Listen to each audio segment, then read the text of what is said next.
ನಾಗರಿಕರೇ, ಕೇಳುಗರೆ, ಇವತ್ತು ವಿಶ್ವ ಸ್ಕಿಜೋಫ್ರೀನಿಯಾ ದಿನ.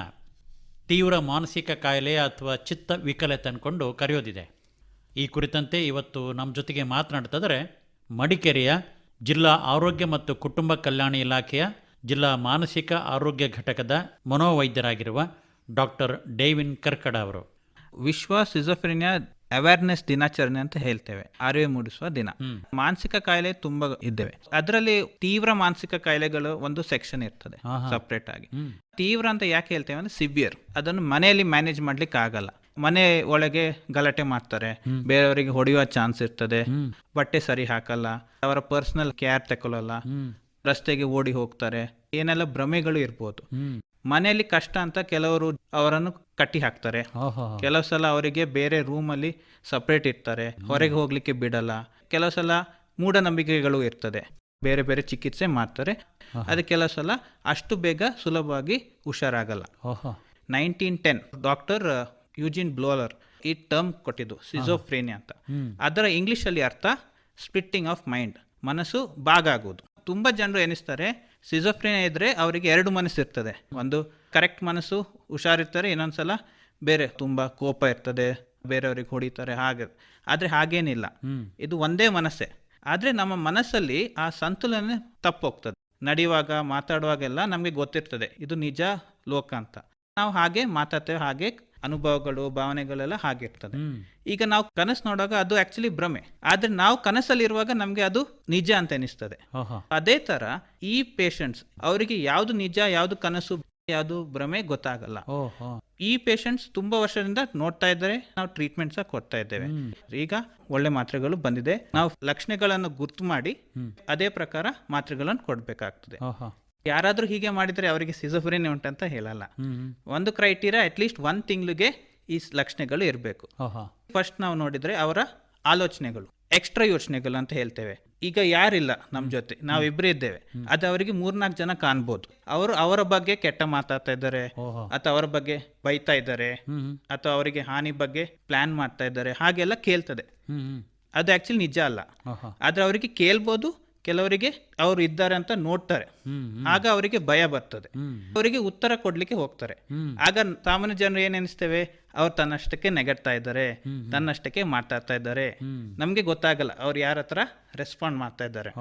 ಈ ಯೋಚನೆಗಳು ಆಕ್ಚುಲಿ ಹೊರಗಿಂದ ಬರ್ತಾ ಇಲ್ಲ, ಅವ್ರ ಮನಸ್ಸು ಒಳಗಿಂದ ಬರುದು. ಅವರು ಎನಿಸ್ತಾರೆ ಏಲಿಯನ್ ನಮ್ಮನ್ನು ಕಂಟ್ರೋಲ್ ಮಾಡ್ತಾ ಇದ್ದಾರೆ, ನನ್ನ ಬಾಯಲ್ಲಿ ಶಬ್ದಗಳನ್ನು ಹಾಕ್ತಾ ಇದ್ದಾರೆ. ಈಗ ನಾನು ಯಾರಿಗೆ ಬೈದ್ರೆ ನಾನ್ ಬೈಲಿಲ್ಲ, ಬೇರೆಯವ್ರು ಮಾಡಿಸಿದ್ದು. ಹಾಗೆ ಈಗ ನಾನು ಯಾರಿಗೆ ಹೊಡೆದ್ರೆ ನನ್ನ ಕೈ ನನ್ನ ಕಂಟ್ರೋಲ್ ಅಲ್ಲಿ ಇಲ್ಲ, ಬೇರೆಯವ್ರು ಕಂಟ್ರೋಲ್ ಮಾಡಿ, ಪ್ಯಾಸಿವಿಟಿ ಅಂತ ಕರಿತೇವೆ. ಕೆಲವು ಸಲ ಇಬ್ರು ಜನರದ್ದು ಸ್ವರ ಕೇಳ್ಬೋದು, ಕೆಲವು ಸಲ ನಾವು ಕರಿತೇವೆ ರನ್ನಿಂಗ್ ಕಮೆಂಟ್ರಿ ಅಂತ. ಈಗ ನಾನು ಕಿಚನ್ ಅಲ್ಲಿ ಇದ್ದೇನೆ, ನೀರುಳ್ಳಿ ಕಟ್ ಮಾಡ್ತಾ ಇದ್ದಾನೆ, ಅವರಿಗೆ ಹಾಗೆ ಕೇಳ್ತದೆ, ಈಗ ಅವನು ನೀರುಳ್ಳಿ ಕಟ್ ಮಾಡ್ತಾ ಇದ್ದಾನೆ, ಈಗ ನೀರನ್ನು ಬಿಸಿ ಮಾಡ್ತಾ ಇದ್ದಾನೆ, ಹಾಗೆ ಕೇಳ್ತಾ ಇರ್ತದೆ. ಆಗ ಅವರಿಗೆ ಬೈತಾ ಇರ್ತಾರೆ ನಿಲ್ಲಿಸಿ ಅಂತ. ಆದ್ರೆ ನಮ್ಗೆ ಗೊತ್ತಾಗಲ್ಲ ಅವ್ರು ಯಾಕೆ ಸುಮ್ಮನೆ ಬೈತಾ ಇದ್ದಾನೆ, ಯಾಕೆ ಸುಮ್ಮನೆ ಮಾತಾಡ್ತಿದ್ದಾನೆ ಅಂತ ಎನಿಸ್ತೇವೆ. ಇದು ಹ್ಯಾಲುಸಿನೇಷನ್ಸ್ ಇರುವಾಗ. ಇನ್ನೊಂದು ಡಿಲ್ಯೂಷನ್ಸ್ ಅಂತ, ತಪ್ಪು ಯೋಚನೆ. ಅವರಿಗೆ ನಂಬಿಕೆ ಇರ್ತದೆ ನಂಗೆ ಹಾನಿ ಮಾಡ್ಲಿಕ್ಕೆ ಏನಾದ್ರು ಮಾಡಿದಾನೆ ಅಥವಾ ಮಾಟ ಮಂತ್ರ ಮಾಡಿದಾನೆ, ಅವ್ರು ಹುಡುಕ್ಲಿಕ್ಕೆ ಹೋಗ್ತಾರೆ ಕಾರಣಗಳು ಲಕ್ಷಣಗಳೆಲ್ಲ. ಅದು ಡಿಲ್ಯೂಷನ್ ಅಂತ ಹೇಳ್ತೇವೆ, ಅದು ತಪ್ಪು ಯೋಚನೆ. ಇನ್ನೊಂದು ನಾವು ಹೇಳಿದ್ರೆ ಅವರ ವರ್ತನೆಗಳು. ಈಗ ಕೆಲವು ಸಲ ನೆಗಡ್ತಾರೆ, ಕೆಲವು ಸಲ ಕೂಗ್ತಾರೆ, ಅವರ ಅನುಭವಗಳು ಬೇರೆ ಇರ್ತದೆ. ಯಾರ ಹತ್ರ ಮಾತಾಡುವಾಗ ಏನಾದ್ರು ಜೋಕ್ ಹೇಳಿದ್ರೆ ನೆಗಡ್ತಾರೆ, ಆದ್ರೆ ಇವರ ಹತ್ರ ಹೇಳುವಾಗ ಕೆಲವು ಸಲ ರೆಸ್ಪಾನ್ಸ್ ನೆಗಡಲ್ಲ, ಕೆಲವು ಸಲ ಕೂಗ್ಬೋದು, ರೆಸ್ಪಾನ್ಸ್ ಮ್ಯಾಚಿಂಗ್ ಆಗಲ್ಲ, ಸಹಜವಾದ ಪ್ರತಿಕ್ರಿಯೆಗಳು ಇರೋದಿಲ್ಲ. ಅವರ ಪರ್ಸನಲ್ ಕೇರ್, ಬಟ್ಟೆ ಸರಿ ಹಾಕಲ್ಲ, ಕೆಲವು ಸಲ ಬಟ್ಟೆ ಹಾಕಿದಾರ ಇಲ್ಲ ಅಂತ ಗೊತ್ತಾಗಲ್ಲ, ಸ್ನಾನ ಮಾಡಲ್ಲ, ಒಂದೇ ಕೊನೆಯಲ್ಲಿ ಇರ್ತಾರೆ, ಊಟ ಸರಿ ಮಾಡಲ್ಲ, ಊಟದಲ್ಲಿ ಯಾರು ವಿಷ ಹಾಕಿದಾರಂತ ಊಟ ಟಚ್ ಮಾಡಲ್ಲ. ಹಾಗೆ ಇದೆಲ್ಲ ಲಕ್ಷಣಗಳು ಇರುವಾಗ ಅಟ್ಲೀಸ್ಟ್ ಇದು ಸಡನ್ ಸ್ಟಾರ್ಟ್ ಆಗುವ ಚಾನ್ಸ್ ಇಲ್ಲ, ನಿಧಾನವಾಗಿ ಸ್ಟಾರ್ಟ್ ಆಗ್ಬೋದು. ಏನಾದ್ರು ಕಾರಣ ಇರ್ತದೆ. ನಾವು ಕಾರಣಗಳನ್ನು ನೋಡುವಾಗ ಇದು ಯೂಶಲಿ 15-25 ವರ್ಷ ವಯಸ್ಸಿನಲ್ಲಿ ಲಕ್ಷಣಗಳು ಸ್ಟಾರ್ಟ್ ಆಗ್ಬೋದು. ಅದು ಯುವಕರು ಯುವತಿಯರ ಅಂತ ಏನಾದರೂ ವ್ಯತ್ಯಾಸ ಇದೆಯಾ? ಆಕ್ಚುಲಿ ಸ್ಟಡೀಸ್ ಅಲ್ಲಿ ನೋಡುವಾಗ ಗಂಡಸರಲ್ಲಿ ಜಾಸ್ತಿ ಅಂತ ನೋಡಿದ್ದೇವೆ ಪರ್ಸೆಂಟೇಜ್, ಆದ್ರೆ ಇಬ್ಬರಿಗೆ ಈಕ್ವಲ್ ಆಗಿ ಎಫೆಕ್ಟ್ ಆಗ್ಬೋದು. ಈಗ ಇನ್ನೂ ಸಹ ಸ್ಟಡಿ ಮಾಡ್ತಾ ಇದ್ರೆ ಕೆಲವು ಜೆನೆಟಿಕ್ ಕಾಸಸ್ ಉಂಟು, DNA ಅಲ್ಲಿ ಏನಾದ್ರು ಜೀನ್ಸ್ ಮಿಸ್ಪ್ಲೇಸ್ ಆಗಿದ್ರೆ, ಅಥವಾ ಯೂಶಲಿ ಕೆಲವು ಸಲ ಹೆರಿಡಿಟ್ರಿ ಫ್ಯಾಮಿಲಿಯಲ್ಲಿ ನಾವು ಕೇಳ್ತೇವೆ ನಿಮ್ಮ ಮನೆಯಲ್ಲಿ ಯಾರಿಗೆ ಈ ತರ ಇತ್ತ. ಯಾಕೆಂದ್ರೆ ಸಿಜೋಫ್ರೆನಿಯಾ ಕಾಯಿಲೆ ಇರುವಾಗ ಆತ್ಮಹತ್ಯೆ ಮಾಡುವ ಚಾನ್ಸ್ ಬೇರೆ ಮಾನಸಿಕ ಕಾಯಿಲೆಗಿಂತ ಜಾಸ್ತಿ. ಆಹಾ. ಯೂಶಲಿ ಹೇಳ್ತೇವೆ 10-15% ಚಾನ್ಸ್ ಉಂಟು. ಓ. ಯಾಕಂದ್ರೆ ಆ ಭಯದಿಂದ ಅವರ ಮನಸ್ಸಿಗೆ ಅಷ್ಟು ತೊಂದರೆ ಆಗಿ ಅವ್ರು ಬದುಕುದು ಬೇಡ ಅಂತ ಕೆಲಸ ಸಲ ಆಗ್ತದೆ, ಅಥವಾ ಕೆಲಸ ಸಲ ಬೇರೆ ಏನ್ ಮಾಡ್ಲಿಕ್ಕೆ ಹೋಗಿ ಅವರ ಜೀವ ಕಳ್ಕೊಳ್ತಾರೆ. ಹಾಗೆ ಕಾರಣಗಳು ತುಂಬಾ ಇರ್ತದೆ. ಈಗ ಎನ್ವೈರನ್ಮೆಂಟಲ್ ಫ್ಯಾಕ್ಟರ್ಸ್ ಇರ್ತಾರೆ, ಕೆಲವು ಸ್ಟ್ರೆಸ್. ಕೆಲವರು ನೋಬೆಲ್ ಪ್ರೈಸ್ ವಿನ್ ಆಗಿದ್ದಾರೆ ಈ ಕಾಯಿಲೆ ಇದ್ರೂ ಸಹ. ಈ ಕಾಯಿಲೆ ಇದ್ರೆ ಸಹ ಅದನ್ನು ಅವಾಯ್ಡ್ ಮಾಡಿ.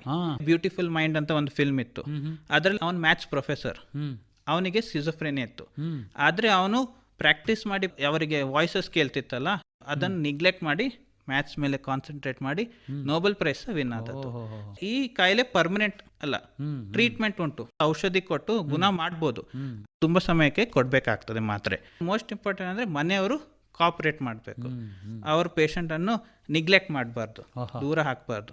ಇವರಿಗೆ ಕಾಯಿಲೆ ಉಂಟು, ಅದಕ್ಕೆ ಅವರ ವರ್ತನೆಗಳು ಹೀಗೆ ಉಂಟಂತ ಅವರಿಗೆ ಅರ್ಥ ಆಗಬೇಕು.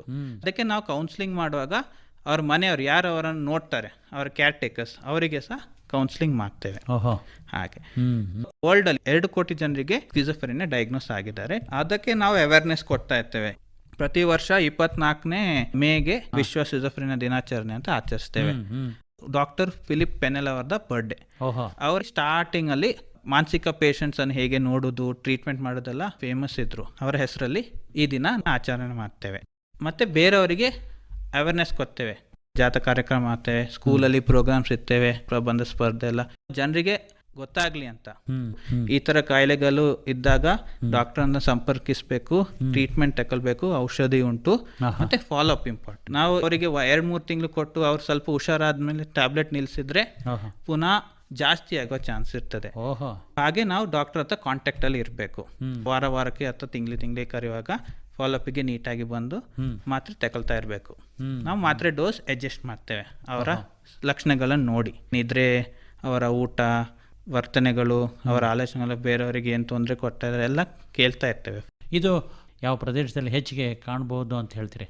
ಅರ್ಬನ್ ರೂರಲ್ ಡಿಫ್ರೆನ್ಸಿಯೇಷನ್ ಅಷ್ಟಿಲ್ಲ, ಆದ್ರೆ ಈ ಆಲೋಚನೆಗಳು ನಾನು ಹೇಳಿದಲ್ಲ, ಈಗ ನಾವು ತುಂಬಾ ಕಲ್ತಿರ್ತೇವೆ, ಡಿಗ್ರಿ ಎಲ್ಲ ಮಾಡಿರ್ತೇವೆ, ಒಳ್ಳೆ ಜಾಬ್ ಅಲ್ಲಿ ಇರ್ತೇವೆ, ಆಗ ಅವರ ಯೋಚನೆಗಳು ಸ್ವಲ್ಪ ಆ ತರ ಲೆವೆಲ್ ಅಲ್ಲಿ ಇರ್ತದೆ.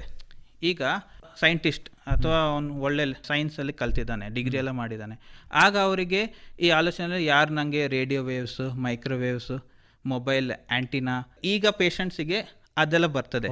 20-30 ವರ್ಷ ಹಿಂದೆ ರೇಡಿಯೋ ಮಾತ್ರ ಇತ್ತು, ಟಿವಿ ಇರ್ಲಿಲ್ಲ. ಸೊ ಆಗ ಅವರು ರೇಡಿಯೋದಿಂದ ಬರ್ತಾ ಉಂಟು, ಅಥವಾ ಏನಾದ್ರು ಕ್ಯಾಂಡಲ್ ಇಂದ, ಬೆಂಕಿಯಿಂದ ಬರ್ತಾ ಉಂಟು, ಟ್ಯೂಬ್ಲೈಟ್ ಇಂದ. ಎಷ್ಟು ನಮ್ಮ ಡೆವಲಪ್ಮೆಂಟ್ ಆಗ್ತದೆ ಅದಕ್ಕೆ ಕನೆಕ್ಷನ್ ಇರ್ತದೆ, ಅವ್ರು ಕನೆಕ್ಟ್ ಮಾಡ್ತಾರೆ. ಈಗ ನಾವು ಏನಾದ್ರೂ ಪ್ರಶ್ನೆ ಕೇಳಿದ್ರೆ ಉತ್ತರ ಒಂದು ಕನೆಕ್ಷನ್ ಇರ್ತಿರ್ತದೆ. ನಾವು ಅವ್ರ ಜೊತೆ ಜಗಳ ಮಾಡ್ಲಿಕ್ಕೆ ಆಗಲ್ಲ. ಅವ್ರು ಹೊಸ ಶಬ್ದಗಳನ್ನು ಯೂಸ್ ಮಾಡ್ತಾರೆ, ಆ ಶಬ್ದಗಳು ನಾವು ನಾರ್ಮಲ್ ಭಾಷೆಯಲ್ಲಿ ಯೂಸ್ ಮಾಡಲ್ಲ.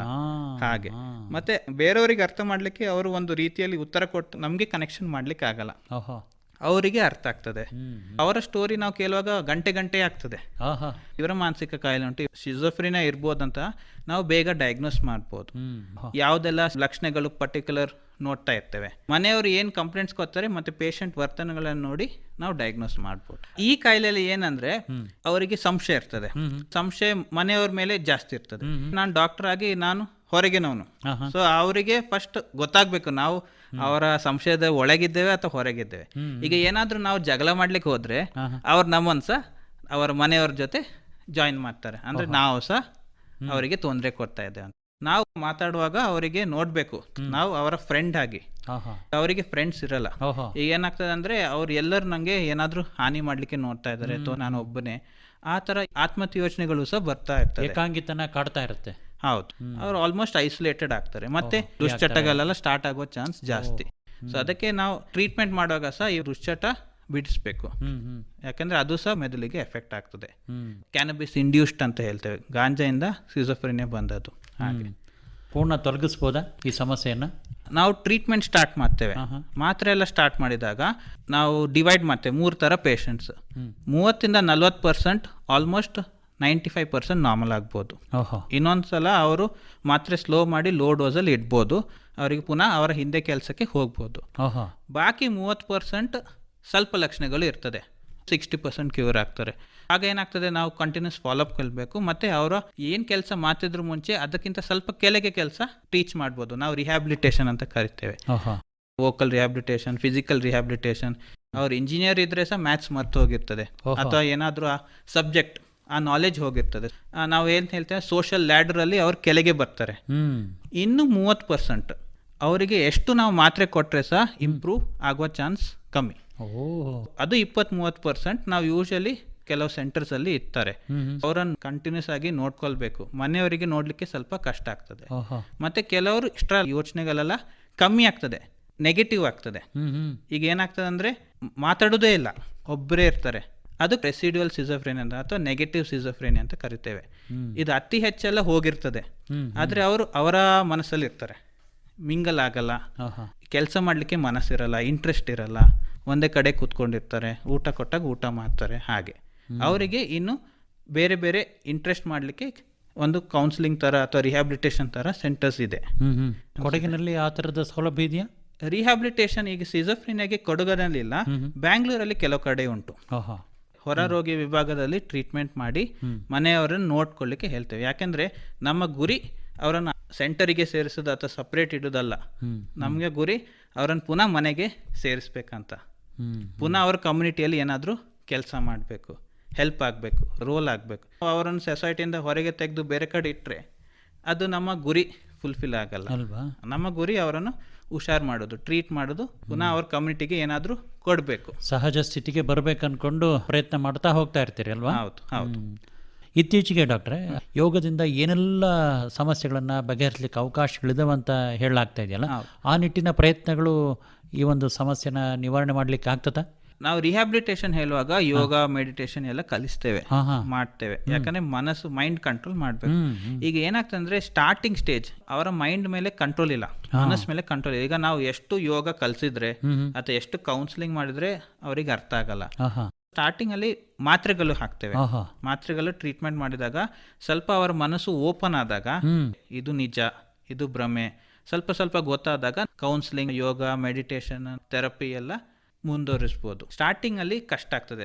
ಈಗ ಏನಾದ್ರೂ ನಾವು ಫೋರ್ಸ್ ಮಾಡ್ಲಿಕ್ಕೆ ಹೋದ್ರೆ ಅವ್ರು ಜಗಳ ಮಾಡಿ ಹಾಗೆ ಆಗ್ತದೆ. ಸೊ ಆಗ ನಮ್ಗೆ ಇನ್ನು ರ್ಯಾಪೋ ಬಿಲ್ಡ್ ಮಾಡ್ಲಿಕ್ಕೆ ಆಗಲ್ಲ.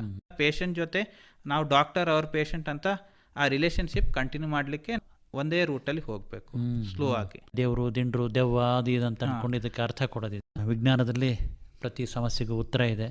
ಆ ನಿಟ್ಟಿನಲ್ಲಿ ತಾವು ಈ ಸಮಸ್ಯೆನ ಬಗೆಹರಿಸಲಿಕ್ಕೆ ಕೆಲಸ ಮಾಡ್ತಾ ಇದ್ದೀರಿ. ಎಲ್ಲರಿಗೆ ಅರಿವು ಮೂಡಿಸೋದು ಕಾರ್ಯಕ್ರಮ ಒಂದೇ ದಿನ ಅಲ್ಲ, ನಾವು ಇಡೀ ವರ್ಷ ಮಾಡ್ತಾ ಇರ್ತೇವೆ. ರಸ್ತೆಗೆ ಬರ್ತಾರೆ ಕೆಲವರು, ರಸ್ತೆಯಲ್ಲಿ ಬಂದಾದ್ಮೇಲೆ ನಮ್ಗೆ ಇನ್ನೂ ಕಷ್ಟ ಆಗ್ತದೆ. ಈಗ ಲೀಗಲ್ ಇಶ್ಯೂಸ್ ಇರ್ತದೆ, ಮನೆಯವರನ್ನು ಹುಡುಕ್ಬೇಕು. ಆಶ್ರಮಿಗೆ ಸೇರಿಸ್ಲಿಕ್ಕೆ ಈಸಿ, ಆದ್ರೆ ಮತ್ತೆ ಅವರನ್ನು ಗುಣ ಮಾಡಿ ಮತ್ತೆ ಅವರಿಗೆ ನೆನಪಾದ್ಮೇಲೆ ಪುನಃ ಅವರ ಮನೆಗೆ ಸೇರಿಸ್ಲಿಕ್ಕೆ ಪ್ರಯತ್ನ ಜಾರಿ ಇರ್ತದೆ.